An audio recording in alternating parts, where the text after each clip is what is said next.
Hello and welcome to Calls. This is the May 13th MLB DraftKings lineup card. We have a lot to get into, 13 games on the slate for this evening, so let's not waste any time. All statistics provided today are from baseballreference.com. It is simply the best tool out there for any baseball statistic that you would like to see. Road, home splits, day-night splits, umpire statistic, ballpark statistics, anything that you would want to see, Baseball Reference has, as well as historical seasons, historical players, everything you could ever want. So go check out baseballreference.com. You won't regret it. In the descriptions of all three videos to the streaming services, there are links to my social media. This is where I place betting cards for golf, some research that I do through the week. I admit to do some for baseball yesterday. Got tied up in wrapping up some loose ends from the golf week. So I will be more vigilant about it next week and post some research around either a certain ballpark, maybe a matchup between a player and a hitter, or a pitcher and a hitter. So make sure you give me a follow at the links in the descriptions. And then finally, we are live. Chat is open. Want to hear from you all. Do you think today is going to be, like I think, and a big pitching day? Do we think that there are values to be had somewhere, either in the pitching market or on the hitting side? Or if you just want to give me some banter about fandom and all that. We're here for everything baseball today. So let's cover the May 13th MLB DraftKings slate. And we start with the first game on the docket, according to DraftKings. I almost said Fantasy National for golf. The first game on the docket for the DraftKings slate this evening is Houston at Washington. So we head to Washington, and a couple of interesting players here that I would like to bring up. It is difficult to evaluate or at least an interleague match in the form of pitcher versus hitter specifically. A lot of times you don't get a lot of analysis or data just because the two teams either haven't played against each other, or if they have, it's been very few times. For example, Josiah Gray, he's a second-year player. He's never faced any of the Astros hitters. Most of the Nationals hitters have never faced Framber Valdez, so going to be tough to go on anything specific. But let's cover Houston's lineup first. How can you go wrong with Yordan Alvarez? He seems pretty matchup proof. 10 homers, I believe that's second in the majors. That whole entire Houston lineup is starting to get red hot. Scoring a lot of runs. The team that we thought they would be at the beginning of the season starting to show up. It was a slow start, and now they are taking off. And Framber Valdez has pitched pretty well. He's only 1-2, but a sub 3.5 ERA. Lefty hurler for Houston against a pretty right-handed dominant lineup in Washington will be interesting. But at least on Houston's side, Yordan Alvarez and then Kyle Tucker also getting scorching hot with the bat. Two very, very good plays against the righty Josiah Gray. All of that being predicated on the lefty hitting versus righty throwing kind of narrative there. And then on Washington's side, you have a couple of players here that have faced Framber Valdez. Josh Bell is 1 for 2. 1 for 1. 2 plate appearances, 1 for 1. It was a homer, and the other one being a walk, so it's very small sample size, but he does have a little bit of history. That's why I've put him there. But honestly, I don't think that is enough to go on to feel a lot of confidence in putting Josh Bell in the lineup. It's more of if you don't have any other options or just want to spend up or spend down or whatnot. But I think there are quite a few first base first base options today. So it's not my favorite play in the world, but there is at least a little bit of history there. And then the other player that I want to highlight for you all for Washington is Lane Thomas at 2,500. Now he's only hitting 219 on the year. Not a lot of extra base hits. He's got 3 doubles, 1 homer. But he is a career 370 hitter against left-handed pitching. That is obviously what Valdez is. So I think Lane Thomas is intriguing for the simple fact of his career splits against left-handed pitching. He is a platoon bat, especially against lefties. So if you are looking for some price savings, I don't think Lane Thomas is going to be the worst play. Not sure how this game's going to go. I can see it going a number of different ways. Valdez has pitched pretty darn well. Gray's pitched pretty darn well. I would not be surprised if this is a low-scoring game. So more than likely, I'm going to stay away from this game.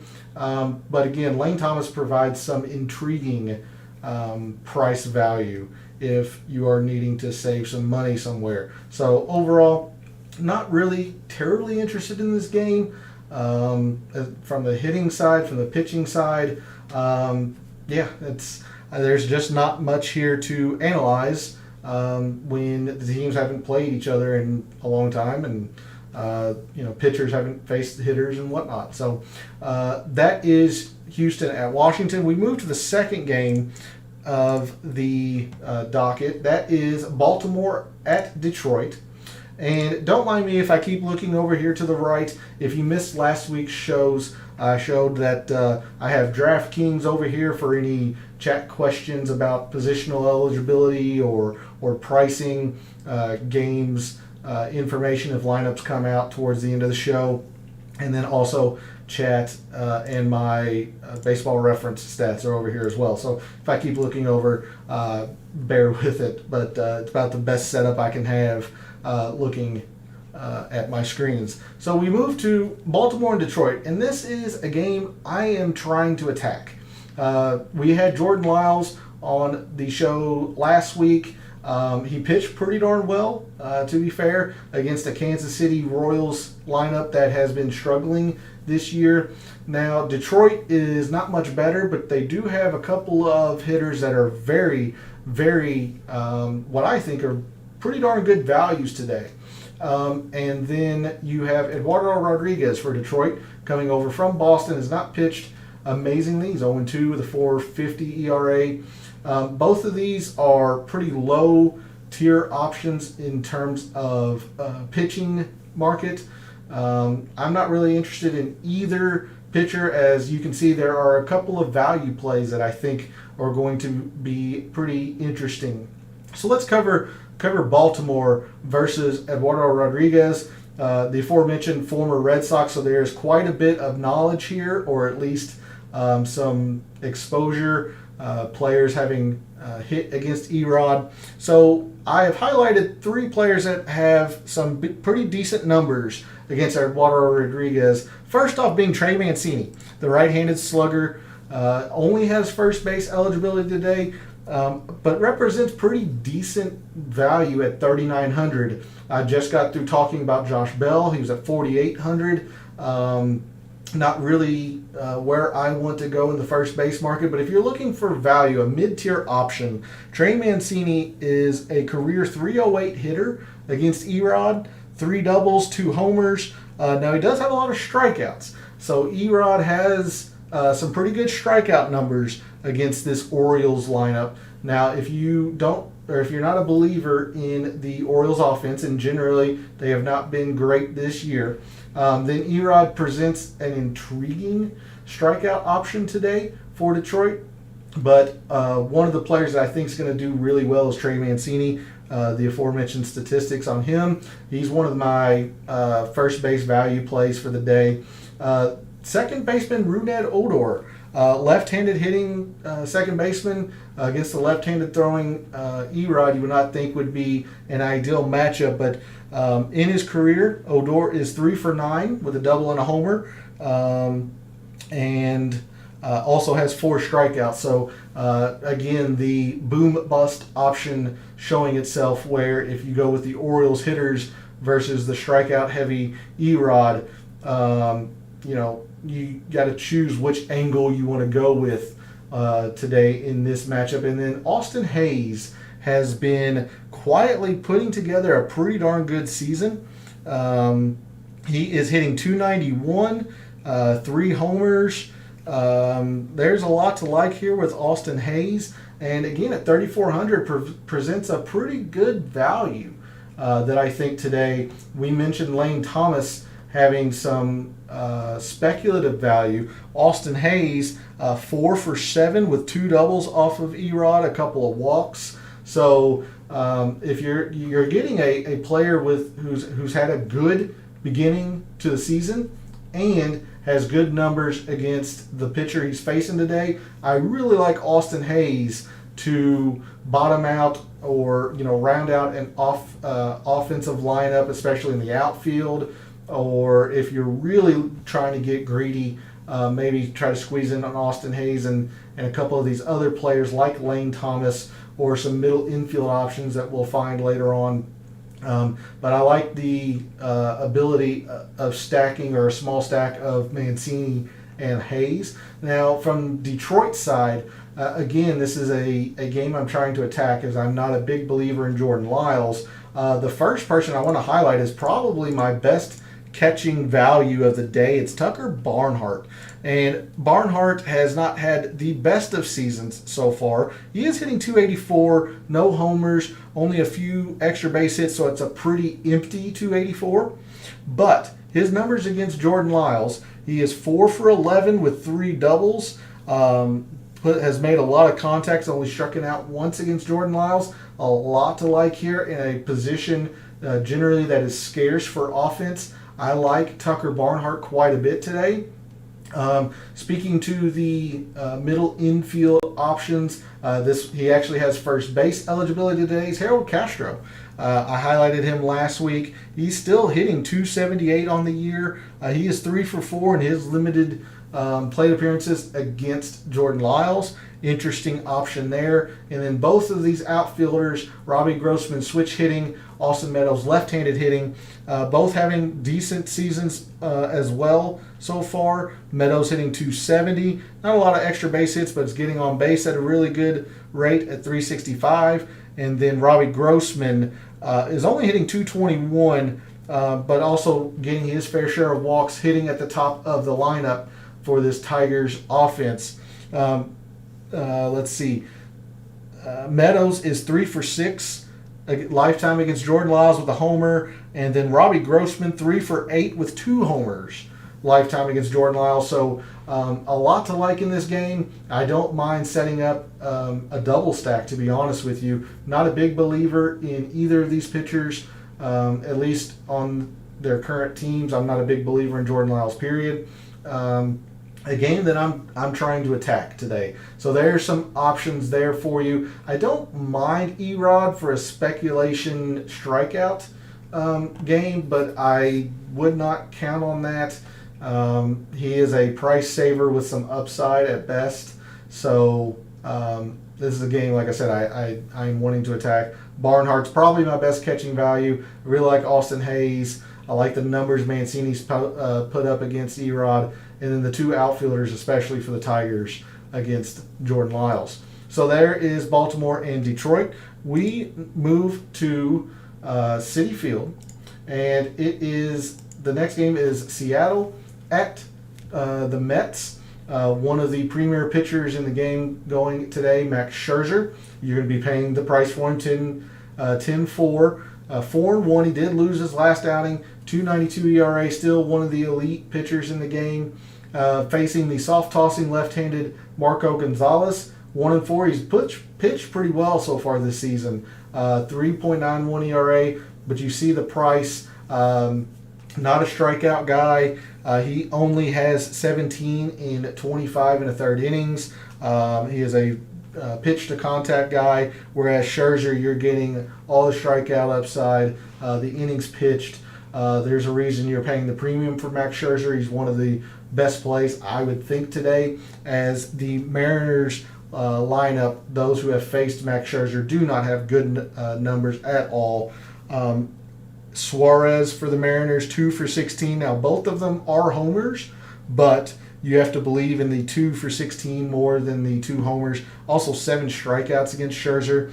Jesse Winker, 0 for 7 lifetime against Max Scherzer. Has a walk and a hit by pitch, but also 4 strikeouts in 9 plate appearances. So a lot of strikeouts Max Scherzer dials up regardless, and especially against this the Seattle hitters that they throw out this year.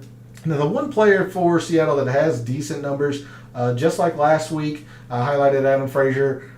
Same here. He is 7 for 20 against Max Scherzer, 4 doubles and a homer. So that's really good value there if you're not going to spend up and get an elite starter like Max Scherzer, or you're not going to get 2 high-tier priced pitchers. Take a look at Adam Frazier at 3,900. Very good numbers against Max Scherzer. But I am pretty excited to attack this Seattle offense, who is strikeout prone anyway, with a strikeout pitcher who generally throws a lot of innings in Max Scherzer. And then 2 very speculative plays here, both of them right-handed hitting against the soft-tossing Marco Gonzalez. Pete Alonso is a pure boom-bust option. He actually has a higher batting average against right-handed pitching, but he has a home run rate against lefties much higher than he does against right-handed pitching. So this is a pure boom-bust option.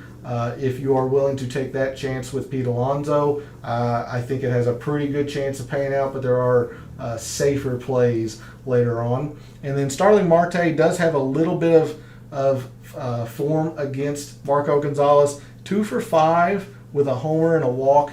Not terrible, but again, we've seen some of the outfield values that I think that are out there covered in the previous 2 games. So I'm not excited about Starling Marte, but it is an option out there, and he does have some form or some history against Marco Gonzalez. But Scherzer for me is one of the key plays today, and is one of the very intriguing options for starting pitching today.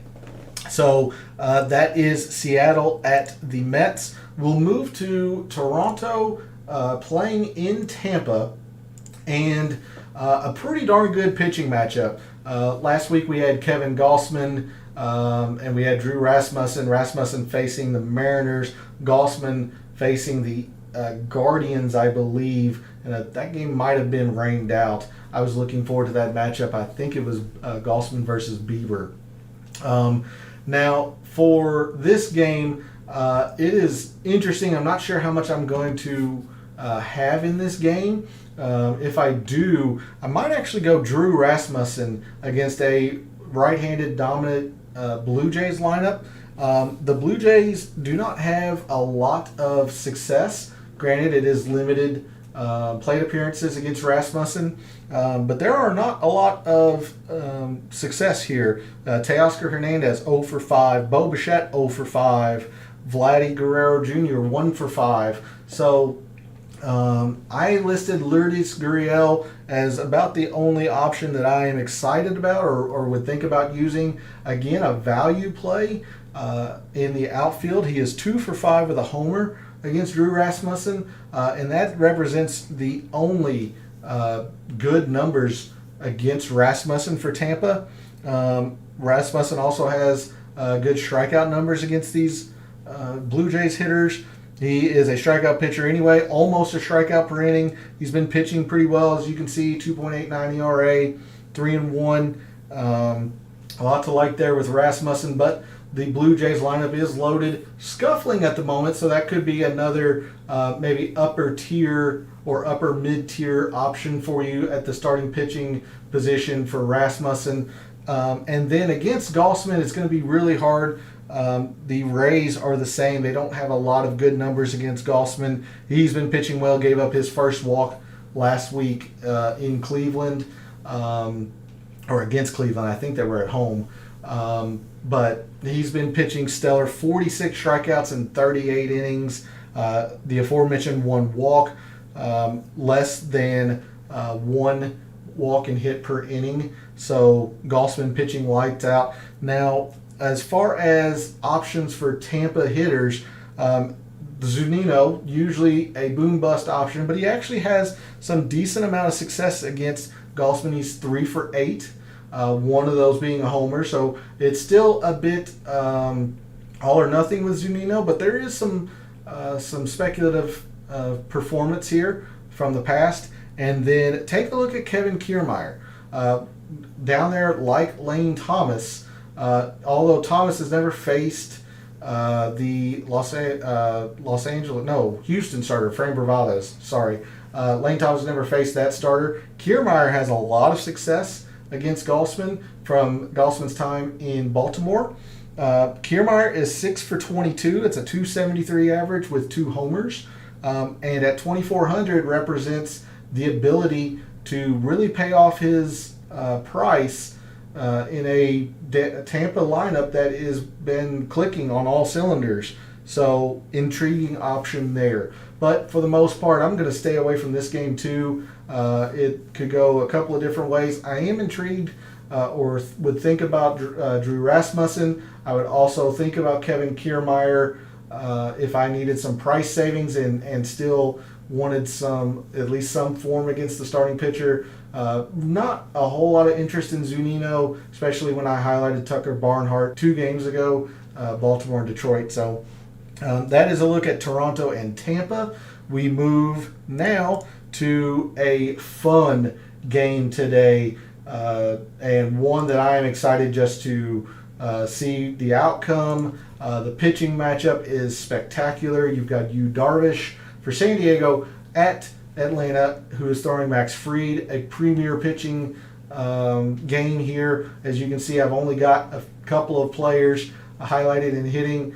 I really like Yu Darvish in this game. On the road against the Braves, he has fantastic numbers against this Atlanta offense, save one player who I've listed. But the strikeout totals for Darvish against these hitters, he has 37 strikeouts. Players, let's see, Alex Dickerson, 3 for 16, 3 strikeouts. Adam Duvall, 1 for 9 against Darvish with 6 strikeouts. Dansby Swanson, 1 for 11 with 4 strikeouts. Orlando Arcia, I doubt he plays. He's generally a platoon bat. Arcia, 0 for 11, 6 strikeouts. And Darvish even has 6 strikeouts against the player that's listed in Marcell Ozuna. I think this could be a very high strikeout game for Yu Darvish. Granted, I said that last week against the Marlins. He ended up pitching very, very well, 7 shutout innings, paid for his price. He just didn't have the strikeout game that I thought he would. But Ozuna, if you don't want to take Yu Darvish on the road, scared of the fly ball pitcher in Atlanta, Ozuna is an option. He's 5 for 16 lifetime against Yu Darvish, a double, a triple, and a homer. So quite a bit of success there, especially in the extra base hit market. But I am firing up Yu Darvish as many times as I can today, especially in a mid-tier option in terms of price. And then for San Diego's offense, the obvious mention of Manny Machado, just like Yordan Alvarez, pretty matchup proof. At least right now, he's in 383 on the season, 7 homers, 6 steals. He even has a little bit of success against Max Fried, 1 for 7, but it was a homer and 2 walks. And another kind of speculative play, if you want to go this route at the catching position, is Jorge Alfaro, 3 for 10 with a double against Max Fried, also a right-handed hitter against the left-handed throwing Max Fried. If anything, I'm going to be on the San Diego side of this, but I'm firing up Darvish. I really like his matchup today in Atlanta. We'll move to Game 6 in Boston over at Globe Life Field in Texas. And this is a second game that I am attacking as much as I can. Just like Baltimore and Detroit, I am going to attack this Boston-Texas game as much as I can. Nick Pivetta has not impressed me whatsoever. He has struggled this year, 0-4. He does have quite a few strikeouts. That's what is keeping his price elevated. But over a 6 ERA, he's averaging less than 10 points per start. And Dane Dunning, while he's pitched fairly well, is 1-1, 338 this year.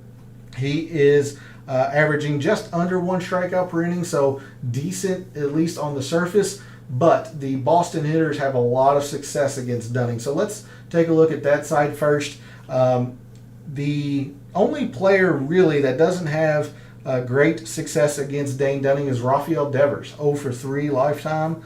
And again, all of these is from one start that Dunning had against Boston, but it was not good for Dunning. Xander Bogaerts, 2-3 with a homer. Let's see, all the outfielders for Boston. Verdugo, 1-3 with a double. J.D. Martinez, 1-3 with a double. Kike Hernandez, 2-3 with a double. So a lot to like there, at least in a small sample size against Dane Dunning. So this is a lineup that I'm going to try to stack a little bit, maybe in different ways. Now, obviously, I like Verdugo at the price, Kike Hernandez. If I have the money for a Xander Bogaerts, I'll go there. I think J.D. Martinez is probably the fourth option of these four. But I really like Xander. I really like Alex Verdugo today. Verdugo having not the best season so far. Does have 4 doubles, 3 homers, but only hitting .216. I believe he will start breaking out here soon. We've seen that from Kyle Tucker in Houston. I think we'll see that soon from Alex Verdugo as well. And then Xander Bogaerts, what's there to say? Hitting .345, 8 doubles, draws walks. There's a lot to like with Xander in that matchup with Dunning. And then on Texas' side, again, a lot of this is more attacking Nick Pivetta as it is loving what's offensively for Texas. But Marcus Semien, 4-13 with a homer lifetime against Nick Pivetta. And then someone to take a look at is Brad Miller, a third base, cheap in the market. I completely forgot to add the price sign. That is just going to bug me because I'm OCD. So there you go. But an extreme power hitter, extreme platoon power hitter, left-handed hitting, Brad Miller against Nick Pivetta. I like that matchup potentially. Could pay off very big if you are interested in another boom-bust option. Brad Miller does have 5 homers this year. Also stolen 3 bases if he does happen to get on base. So a lot to like there as well. But this is a game that I'm attacking as well as the Baltimore and Detroit game. We move to Minnesota for the Cleveland and Minnesota Twins at Target Field. And it is a pitching matchup that seems one-sided, but the numbers against Sonny Gray on the Guardians side is actually pretty good. So this is a pitching matchup that I don't want any part of. Savali for Cleveland, 1-2, an atrocious ERA, is not a strikeout pitcher. He's only averaging 5.5 points per start. Now the lineup for Cleveland against Sonny Gray is very interesting, except for Jose Ramirez. Sonny Gray has actually pitched really darn well against Jose Ramirez in his career. Ramirez is averaging less than 1 point per plate appearance against Sonny Gray. So you like that. But I'm going to highlight Andres Jimenez, 2-for-2, a small sample, 2-for-2, a double and a homer in his career against Sonny Gray. A good mid-tier option at second or short. And then 2 speculative plays, Stephen Kwan, the on-base machine for Cleveland, and then Josh Naylor, left-handed hitting power bat for Cleveland against Sonny Gray. 2-for-4 with a homer. The 8 RBI game he had earlier this week, he is red hot, and I'll ride the hot hand if I have room for Josh Naylor in the lineup. And then On the Twins side, against Savali, a lot of mediocre success here. One player I didn't list, Byron Buxton, always seems to be homer or strikeout. He is 2 for 8 with a homer. So if that is somebody that you'd be interested in spending up for, I can't blame you for that. Although I think there are better premier options today. The two options that I do like for Minnesota, Gary Sanchez in the catching position, 2 for 4 against Aaron Savali. I like the potential that has. Gary Sanchez taking advantage of the short left field and target field. And then Max Kepler, always a very dangerous bat against a right-handed pitcher like Savali is. And Kepler is starting to heat up a little bit as well. He started off very slow, but he's up to 230 with 5 homers, 14 walks against 19 strikeouts. So will take his walks and get on base for some potential runs and value and points there. So some interesting options there in the Cleveland and Minnesota game, a game that I'm probably not going to touch in the starting pitching market just because I feel like there are so many good options today. Sonny Gray would be interesting, I guess, but Savali actually has some pretty good strikeout numbers. Even though he's not a strikeout pitcher, he's got some pretty good strikeout numbers against the Twins. So probably a starting pitching matchup I'm just not going to be interested in. We move now to the south side, where the Bronx Bombers come to visit guaranteed right field, and the Yankees and White Sox power lineups against the at least power pitching Garrett Cole. Cole, fantastic numbers as you would expect this season, 2-0, 2.67 ERA, 37 strikeouts in 30 innings. Just fantastic. There's a reason he's 9,600. I think Scherzer's probably a little bit of a safer option in terms of a dominating start. Garrett Cole certainly has that ability, though, especially in a lineup like the White Sox that's pretty right-handed heavy. So speaking to the White Sox lineup, there's only really one player that has had much success against Garrett Cole. That is Jose Abreu, 5 for 9 lifetime against Garrett Cole, a double and a homer. He represents some major value at 4,500. If you aren't wanting to go the money-saving route like Trey Mancini, but also don't want to spend up for a Paul Goldschmidt or a Shohei Ohtani, Abreu represents some really good value. And I listed Tim Anderson. He's having a spectacular offensive season as usual, hitting .333, 5 steals, 11 extra base hits. Now his numbers against Garrett Cole are middling. I mean, he's 2 for 4, so small sample size, and they're only singles. But it's more of the fact that this White Sox offense is pretty potent. He hits at the top of the lineup and drives in his fair share of RBIs for hitting leadoff. So if Garrett Cole is off his game, the White Sox could definitely put up some numbers. But speaking of numbers, the Yankees, 10 straight wins. Hey Joey, thanks for letting me know about that. For whatever reason, the software decided to return to default, so I needed to reset the microphone. But thanks for tuning in, Joey. Appreciate it. Hope your Friday is going well. Normally I see you on the golf streams, but glad to see you check in on the baseball as well. But going back to the Yankees and talking about numbers against Vince Velasquez, not a lot of exposure, but the numbers that are there are pretty fantastic.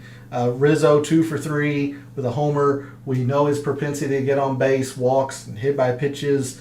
He's averaging 2.1 points per plate appearance this season, a lot to like. And then DJ LeMahieu at second or third, and I don't see a lot of options today at third base. So LeMahieu represents one of the about 2 or 3 players that I do like there. He is 4 for 16, so only a 250 average against Vince Velasquez in his career. There are 2 doubles. He has drawn a couple of walks against Velasquez. And LeMahieu is having another really good season, although pretty light in the power department. Only 2 homers, but he does have 9 doubles, been hitting anywhere from 2nd to 4th in the Yankee batting order.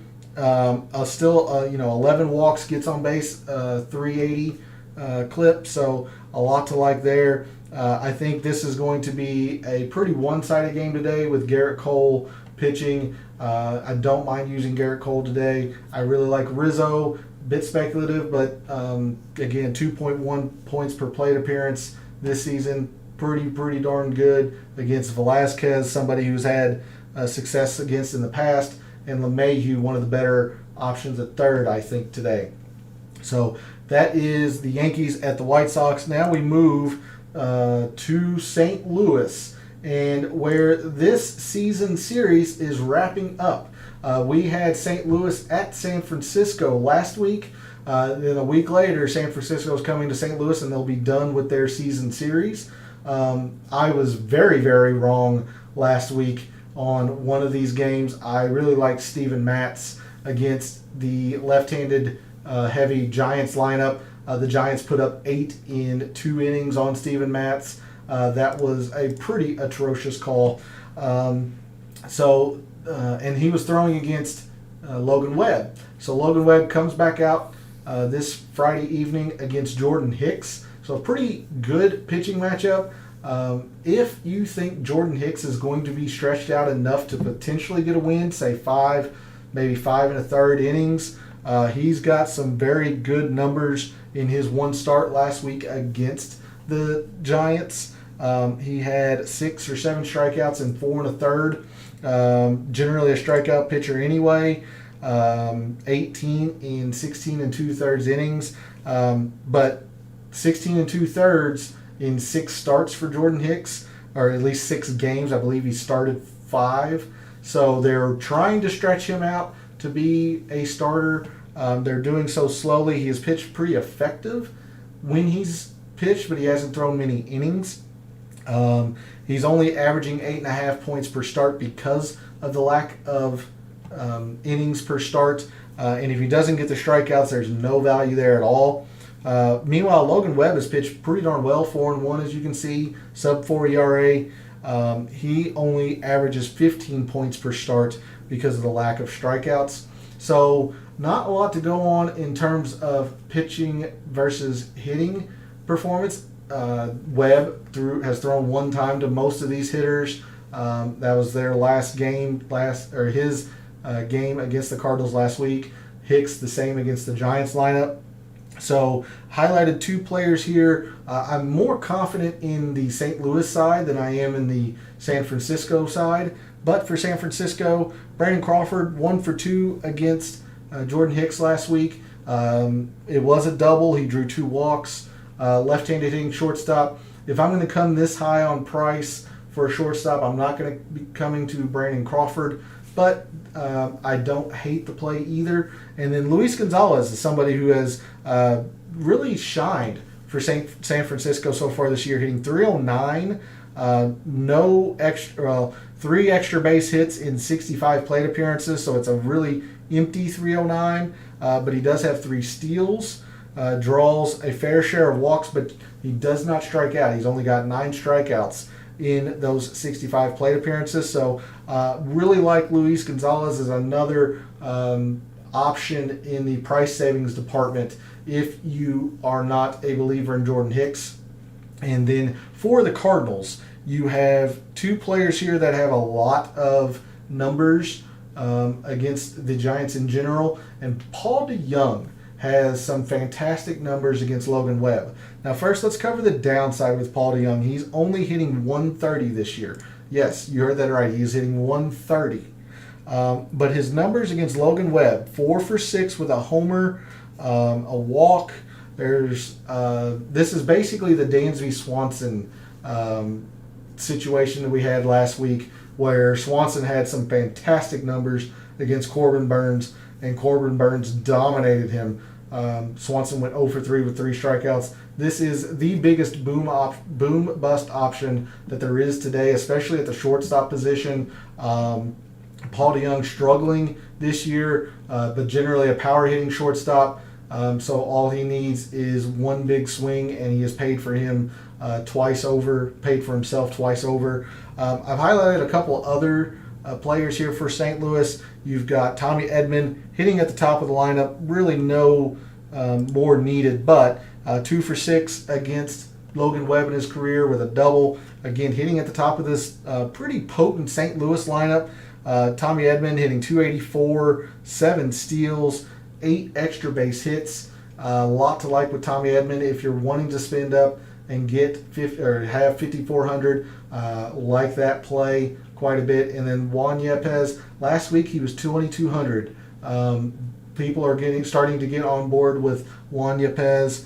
He is hitting in his short time in the majors. He is hitting 400, 3 doubles, 2 homers. Against Logan Webb last week, he was 2 for 3. Presents quite a bit of upside here. So a lot to like there. I would be attacking the Giants side. I mean, using the Cardinals, attacking the Giants side if I'm going to go to this game much. Not sure I'm going to. Paul DeJong is interesting only from a boom bust option. If I have some relative safety elsewhere in the lineup, I could maybe take a chance on Paul DeJong. Otherwise, Tommy Edman is good. He's good value, but I think I would rather spend the 5,400 elsewhere. But I will not fault you if you want to use him. Got 4 more games to go. Let's move to Mile High and Coors Field, where Kansas City visits Colorado. And last week, I was all over Arizona facing Kyle Freeland, and Kyle Freeland pitched extremely well. Now, the Arizona lineup did end up putting up numbers because that game went into extras, but Freeland pitched pretty darn well. The Arizona lineup had great numbers against him, pretty underperformed to be fair, at least against Freeland. Now he's at home against a struggling Royals lineup. The Royals, boy, some of their best hitters. I mean, Benintendi's had a very good year, 314, but his numbers against Freeland are really bad. Then you have Olivares, who just hit the IL. He was having a very good season.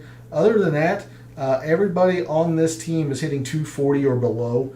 Just a very weak offense here in Kansas City. So Freeland's an intriguing option or a speculative option. Not sure I'm going to get there, but the Royals offense is worth attacking. So I don't hate the play. Freeland 1-3, 3.94 ERA, does have 26 strikeouts in 32 innings. It's not the worst play. Don't know if I'll get there, but speaking to this this weak Kansas City lineup, the 2 plays I have for you are simply right-handed hitters against a lefty tossing Kyle Freeland. Salvador Perez, this is all or nothing.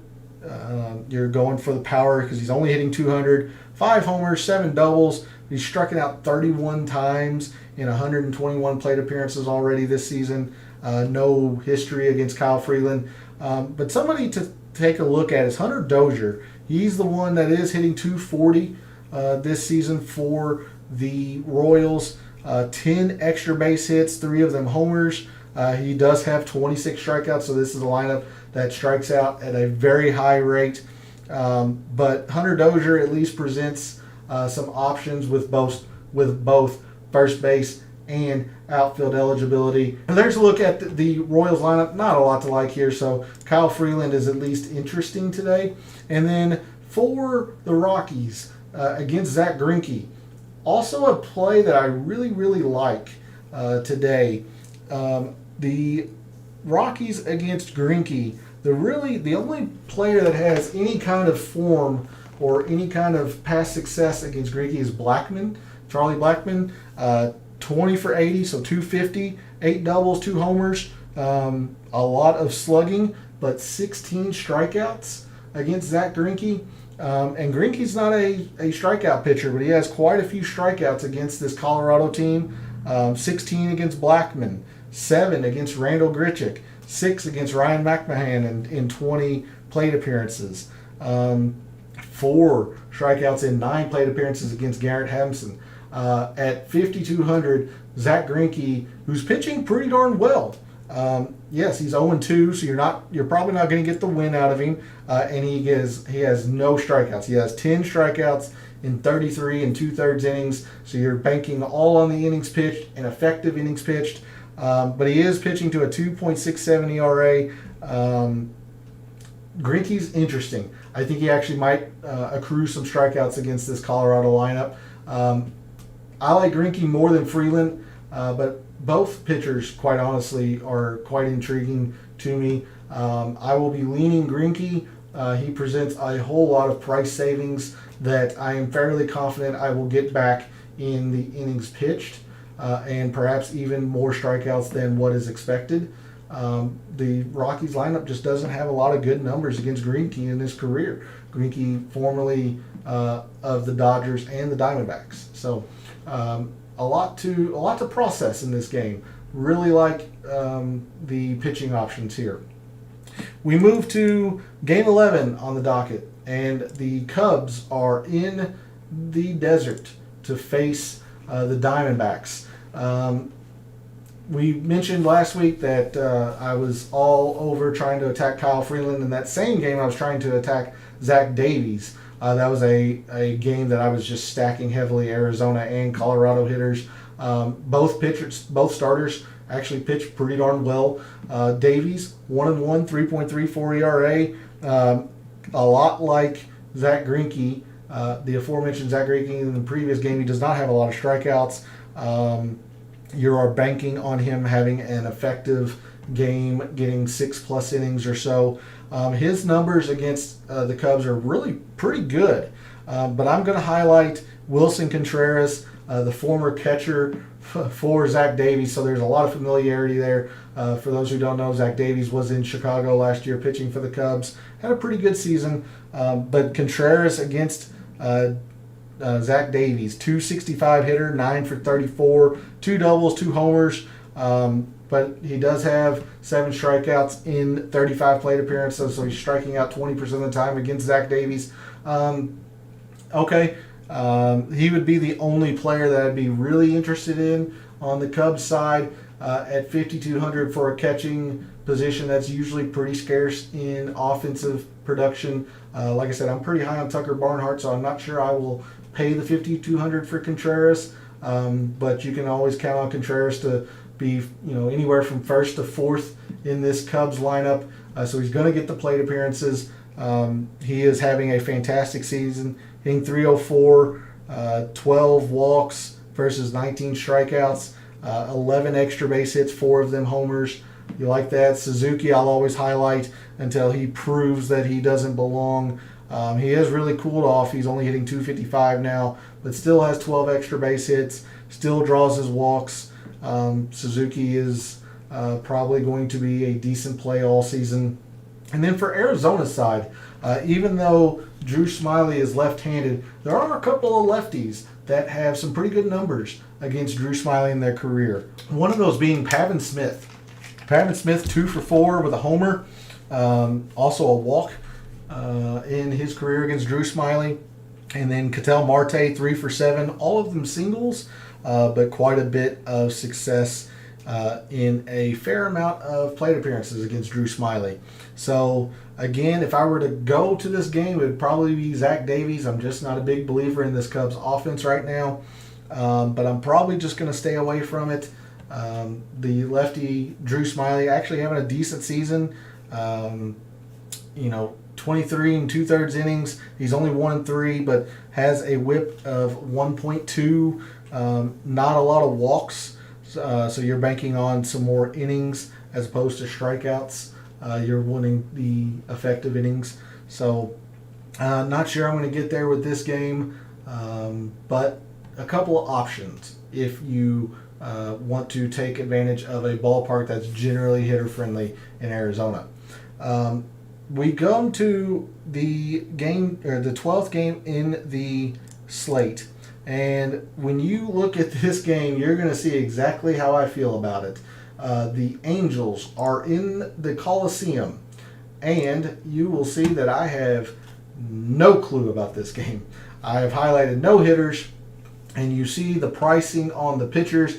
That would generally lead you to think that this hitting should be, or this lineup in this game should be filled with hitters to attack. I couldn't tell you one way or the other. Dalton Jeffries has only pitched a couple of years, and it was in relief last year. He is 1-5. He's been a pretty bad starter so far this season. But the Angels haven't really faced him, and the ones that have faced him are out. Max Stassi, 1 for 2 with a homer in his career, but he's out. He's on the IL or COVID list, I think. And then Jack Mayfield's on the IL. All the other hitters for the Angels have never faced Jeffries, who is right-handed. So, players like Trout and Taylor Ward, right-handed hitting players for the Angels. I mean, they're elite, but do you want to use them against the right-handed throwing Dalton Jeffries, who has never faced them? I don't know. I didn't highlight any player there. And Chase Silseth is making his major league debut tonight for the Angels. Called up from Double-A. That's why there are no players highlighted for Oakland's hitting lineup. Silseth is right-handed. Generally, players in their debuts, pitchers, generally struggle and or don't go very long into games. So if you want to lean into that, some left-handed hitting options for the A's, you've got Tony Kemp, Seth Brown, Billy McKinney if he plays. This is a pretty right-handed dominant lineup for Oakland. So I am just away from this game completely. Don't want any part of it, pitching or hitting. I feel like there are enough values elsewhere that I don't feel like I need to reach for a Trout or reach for a Sean Murphy in the catching market. So I am just completely out on this game. And then finally, the final game on the slate tonight, Philadelphia is in Dodger Stadium. Premier pitcher of our generation, or at least one of them, Kyle Gibson, is facing Clayton Kershaw. And I really like Kershaw in this game. Not only has he had a great season, 4-0, 1.80, 32 strikeouts in 30 innings, just a great season overall. So you'd want to fire up those statistics anytime. But this Philadelphia lineup is left-handed heavy. Schwarber, Harper, others, Odubel Herrera, Didi Gregorius. I like Kershaw's numbers against these guys quite a bit. Harper, for example, he is 5 for 27, only hitting 185, but a couple extra base hits, 14 strikeouts against Clayton Kershaw. Kershaw has 5 strikeouts on Real Muto, right-handed hitting catcher. He still is very successful against Real Muto, successful against Odubel Herrera, Gene Segura. There's a lot to like here with Clayton Kershaw. He is one of the two that I feel most safe. And honestly, I am heavily thinking about just throwing Scherzer and Kershaw. I feel like I can get a decent amount of value with some hitters that I can justify 2 premier pitching options. But for the Phillies, you have Rhys Hoskins, 4 for 9 with a triple and a homer off of Clayton Kershaw. So if you don't want to spend up on Kershaw, Hoskins is an option, has had quite a bit of success against Kershaw in the past. And even though Schwarber is hitting left-handed, at the top of this Phillies lineup that is producing runs, Schwarber is also 3 for 5 against Kershaw in his career. So not the worst play either. Not sure I like the price at $5,200, but Hoskins at $3,800, if you're not going to be using Kershaw, is a pretty good option for a lineup that generally scores. Now the issue with Rhys Hoskins is lately he's been hitting at the bottom of the order, 7th and 8th. If that's the case, it's going to be hard to justify the $3,800. But you'll just have to see when the lineups come out. As for the Dodgers, Kyle Gibson actually has some pretty good numbers against this Dodgers lineup as well. Will Smith coming off a big game last night. He's only 2 for 3, but it is a homer and a couple of walks against Kyle Gibson. Mookie Betts is the real highlight here. 8 for 20, hitting 400 against Kyle Gibson in his career. 3 homers, a couple of walks. Mookie Betts is a safe premier option today to fire up in a loaded Dodgers offense. And then Cody Bellinger, 2 for 4, both of those being homers.